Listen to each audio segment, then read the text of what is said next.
bashkëqeverisja me zotin Kurti, pra po mendoj se këtu çështja është tek taktizimi i partive opozitare me zonin Haxhiu. Taktizimi. Shkaku se e kishim edhe një tentim blokad për Komisionin për verifikimin e mandateve, dhe me pasu pa që nuk është ajo zgjidhur dhe u tejkalu si hap.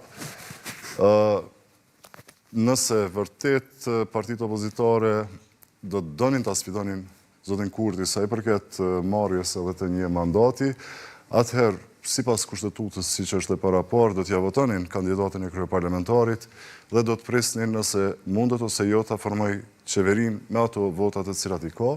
Përkundër këtyre gjërave që tha janë të pakalueshme për ne, gjithsesi në arsyetimin e Partisë Demokratike të Kosovës ka disa gjëra. Ish kryetari i këtij subjekti politik, ish-kryetar kuvendi është quajtur kriminal, tha, nga zoni e Haxhiu, përmendi edhe disa pikat e tjera zoti Çalaj.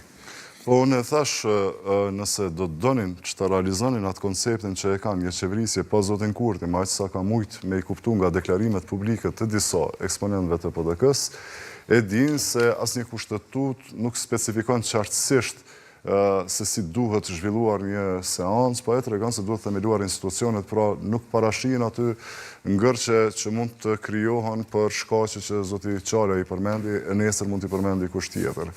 Me rëndësi është të themelohen institucionet dhe më pas të shohim se si do të vijoj tutje. Pra, opozita mendoj se edhe këta e kanë atë problemin e numrave, nga që nëse kemi në kombinim edhe LDK-n, ajo është deklaru për një qeveri tranzicionale.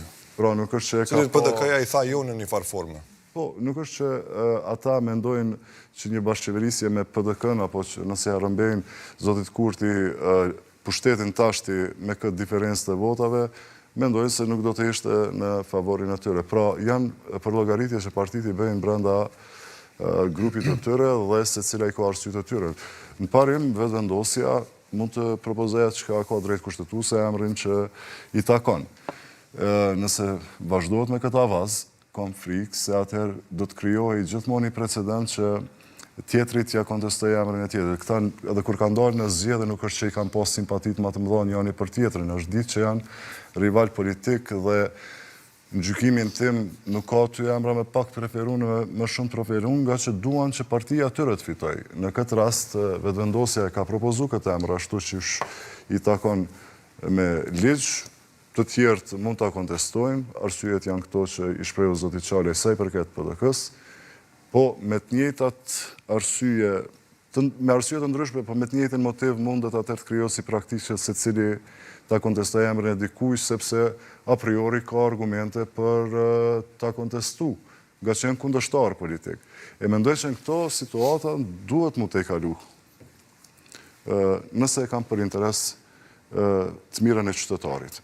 Sepse, në parlament, çka do që të ndodhë?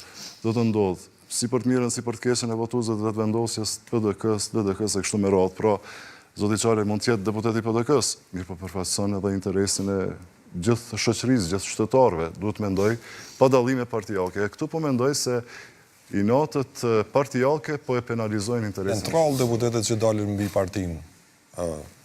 Nëse mund të flasim për zotin Çalaj këtu, mund të shpjegoj vetë, por nuk kemi parë raste të shpeshta në Kosovë që deputeti del përmi logjikën ose ato që linin zyrtarët partisë. Dëgjon, nuk është që i thënë deputetit të ndrysho dhe pa tjetër dalësh nga, unë për shprej mendimin tim, se besoj që edhe PDK-s, edhe të vetëvendosës, edhe të LDK-s më shumë komunikojnë me votues të tyre, me përkrahësit të tyre.